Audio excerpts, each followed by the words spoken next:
शनिवार व्रत कथा। पौराणिक मान्यता के अनुसार प्राचीन समय में एक बार की बात है, सभी नवग्रह जो कि सूर्य, चंद्र, मंगल, बुध, बृहस्पति, शुक्र, शनि, राहु और केतु हैं, उनमें इस बात को लेकर विवाद छिड़ गया कि हम सभी में सबसे बड़ा कौन है। सभी लड़ने लगे, कोई कहता कि मैं बड़ा हूं तो कोई कहता कि मैं बड़ा हूं, और कोई निर्णय न होने पर देवराज इंद्र के पास निर्णय कराने पहुंचे। इंद्र इससे घबरा गए और इस निर्णय को देने में अपनी असमर्थता जताई, परंतु उन्होंने कहा कि इस समय पृथ्वी पर राजा विक्रमादित्य हैं, जो कि अति न्यायप्रिय हैं, वही इसका निर्णय कर सकते हैं। सभी ग्रह एक साथ राजा विक्रमादित्य के पास पहुंचे और अपना विवाद बताया, साथ ही निर्णय के लिए कहा। राजा इस समस्या से अति चिंतित हो उठे, क्योंकि वे जानते थे कि जिस किसी को भी छोटा बताया वही कुपित हो उठेगा। तब राजा को एक उपाय सूझा।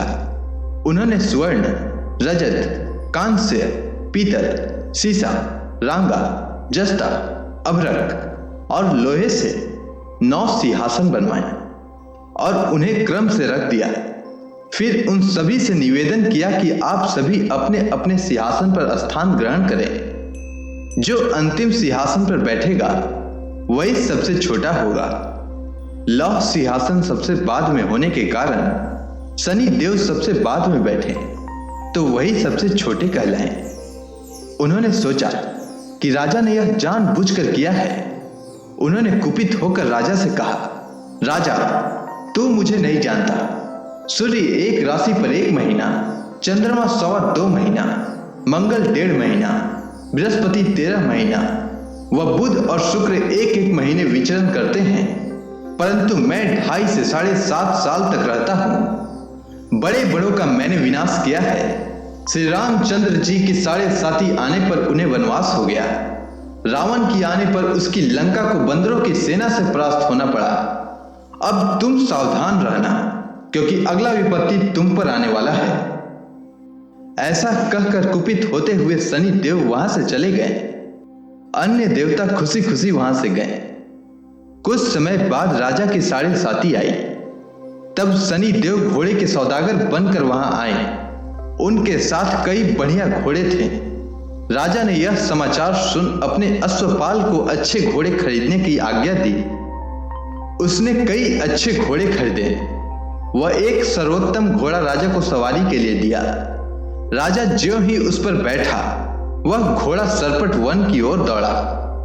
वन में पहुंचकर वह अंतर्ध्यान हो गया और राजा भूखा प्यासा भटकता रहा।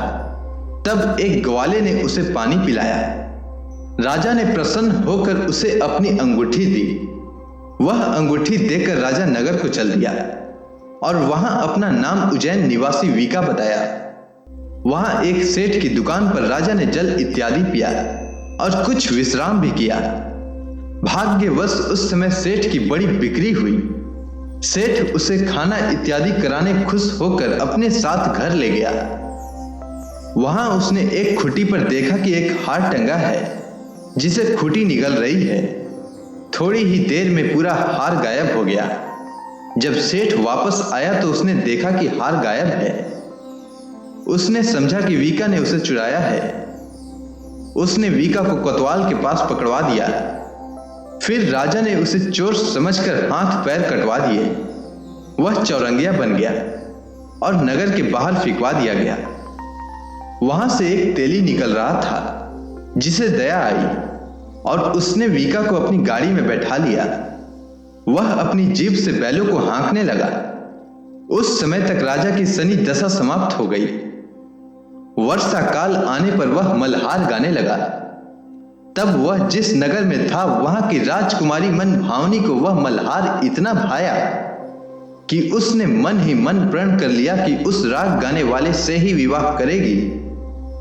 उसने दासी को उस मल्हार गाने वाले को ढूंढने के लिए भेजा। दासी ने बताया कि वह चौरंगिया है, परंतु राजकुमारी नहीं मानी। अगले ही दिन से वह इस बात को लेकर अनशन पर बैठ गई कि विवाह करेगी तो उसी से। उसे बहुत समझाने पर भी जब वह ना मानी तो राजा ने उस वीका को बुलावा भेजा और विवाह की तैयारी करने को कहा। फिर उसका विवाह राजकुमारी से हो गया। तब एक दिन सोते हुए स्वप्न में शनि देव ने राजा से कहा, राजन, देखा तुमने मुझे छोटा बताकर कितना दुख झेला। तब राजा ने उनसे क्षमा मांगी और प्रार्थना की कि हे शनि देव, जैसा दुख मुझे दिया है किसी और को ना देना। शनि देव मान गए और कहा कि जो कोई भी मेरा कथा सुनेगा और व्रत करेगा उसे मेरी दशा में कोई दुख ना होगा। जो नित्य मेरा ध्यान करेगा और चींटियों को आटा डालेगा उसके सारे मनोरथ पूर्ण होंगे। साथ ही राजा को हाथ पैर भी वापस दिए। प्रातः आंख खुलने पर राजकुमारी ने देखा तो वह आश्चर्यचकित रह गई। वीका ने उसे बताया कि वह उज्जैन का राजा विक्रमादित्य है। सभी अत्यंत प्रसन्न हुए। सेठ ने जब सुना तो वह क्षमा मांगने लगा। राजा ने कहा कि वह तो शनि देव का कोप था, इसमें किसी का कोई दोष नहीं। सेठ ने फिर भी निवेदन किया कि मुझे शांति तभी मिलेगी जब आप मेरे घर चलकर भोजन करेंगे। सेठ ने अपने घर नाना प्रकार के व्यंजनों से राजा का सत्कार किया। साथ ही सभी ने देखा कि जो खुटी हार निकल गई थी वही अब उसे उगल रही थी। सेठ ने अनेक मोहरे देकर राजा का धन्यवाद किया और अपनी कन्या श्री कौरी से पानी ग्रहण का निवेदन किया। राजा ने सहर्ष स्वीकार किया।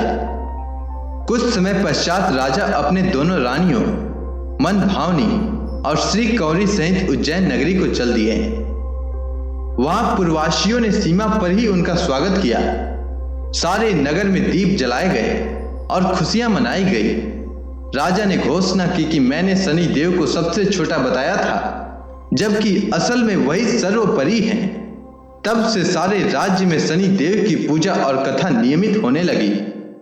सारी प्रजा ने बहुत समय खुशी और आनंद के साथ बिताया। जो कोई शनि देव की इस कथा को सुनता या पढ़ता है उसके सारे दुख दूर हो जाते हैं। तो बोलिए शनि देव महाराज की जय।